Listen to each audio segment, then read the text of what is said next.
जिवंत देव, जो पवित्र प्रभू येशू ख्रिस्त याच्या नावाला धन्यवाद देऊ. करिंथरास पहिले पत्राचा 15वा अध्याय 20व्या वचनापासून मी आपल्यासाठी वाचतो. तरी पण ख्रिस्त मेलेल्यातून उठविला गेला आहेच. तो महानिद्रा घेणाऱ्यातले प्रथम फळ असा आहे.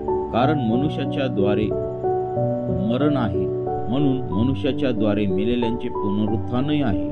कारण जसे आदामामध्ये सर्व मरतात, तसे ख्रिस्तामध्ये सर्व जिवंत केले जातील.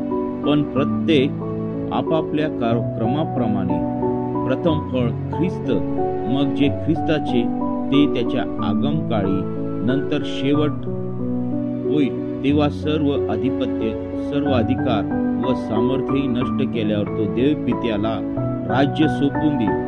कारण आपल्या पायाखाली सर्व शत्रू ठेवीपर्यंत त्याला राज्य केले पाहिजे. जो शेवटला शत्रू नाहीसा केला जाईल तो मृत्यू होय.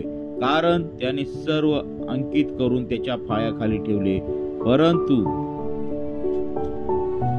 सर्व अंकित केले आहे असे जेव्हा म्हटले, तेव्हा ज्याने त्याला सर्व अंकित करून दिले त्याचा समावेश होत नाही हे उघड आहे.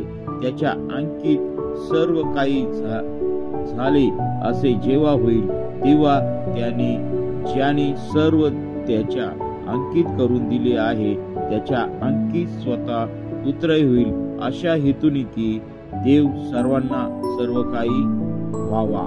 वाचलेले वचन देव बाप आशीर्वादित करो. आमेन.